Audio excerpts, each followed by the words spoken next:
Imagine a computer made of a living brain cells. Sounds like a sci-fi. It's real. And those tiny brain cells can learn how to play Pong. Here is how it works. Scientists grow a real neuron in a lab dish, connect them to a computer.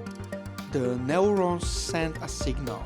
The computer reads them, and over time, the neurons figure out how to move to pedal all by themselves. Stick around because we are about to see a tiny biological brain learning video game right before your eyes. This brain is an experiment when scientists grew a real neuron in a lab dish and connect them to a computer. Neurons could send signal to the computer and computer could send signal back. Over time, the neurons learn to control a simple game like Pong by figuring out to move the pedal. Basically, it's a tiny brain in a dish that can learn and adapt just like a real brain, but much simpler. Scientists use it to understand how brain learn and how we might one day connect brain and computer. The neurons sit on an electric chip that can read their signal and send tiny pulse back. This creates a loop where the neurons and the computer can communicate. The chip is connected to a computer running a simple game like Pong. The computer reads the neuron signal to move the pedal. Every time the pedal hits the ball, the neurons remember a little. Every time they miss, they adjust their learning. Over time, they got better at the game. A simple form of a learning, just like a tiny brain training itself. So why this is important for the future of AI? Today most artificial intelligence runs on traditional computers and software, but experiments like DishBrain showed that living neurons can also process information and learn. In the future, scientists might combine biology and technology to create new kind of intelligent systems. Those systems could learn faster, adapt better, and use much less energy than normal computers. It could also help us build better brain-computer interface, helping people with injuries communicate or control devices with their brain. This brain is still very early experiment, but it gives us a glimpse of future where a biology and AI work together. But experiments like this also raise some important questions. First, scientists need to think about ethics.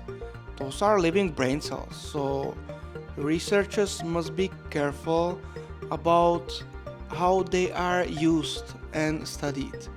Another concern is how powerful this technology could become. If biological computers became more advanced, they might be harder to control or understand than normal AI systems.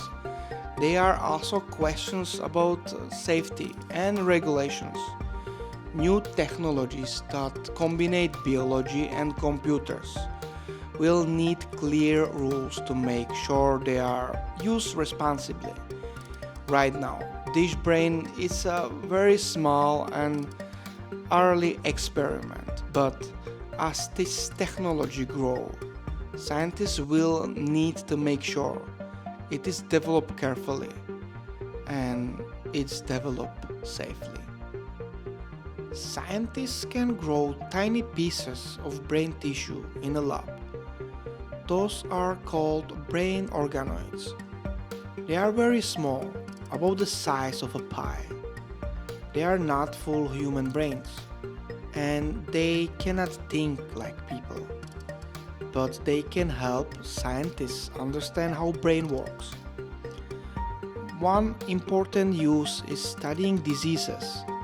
Scientists can research brain conditions like Alzheimer disease and Parkinson disease by watching how the brain cells grow and change.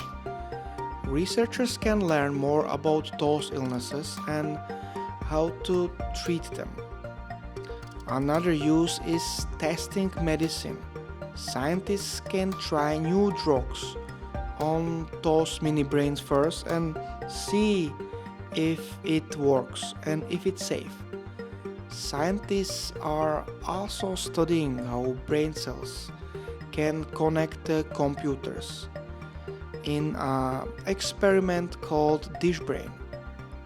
Brain cells were able to learn how to play the game Pong.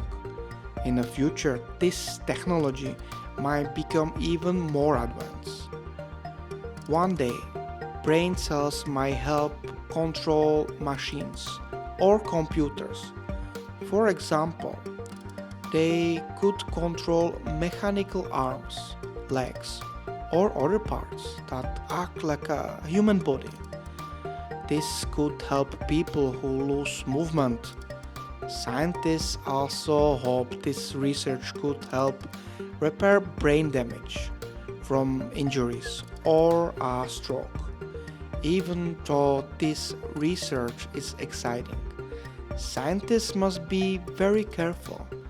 They follow a strict ethical rule to make sure the experiments are safe and responsible. The goal is to better understand the brain and help improve people's life in the future. If you like my content, please like, follow, and share to your friends. It will really help me to do better content for you guys. Thank you.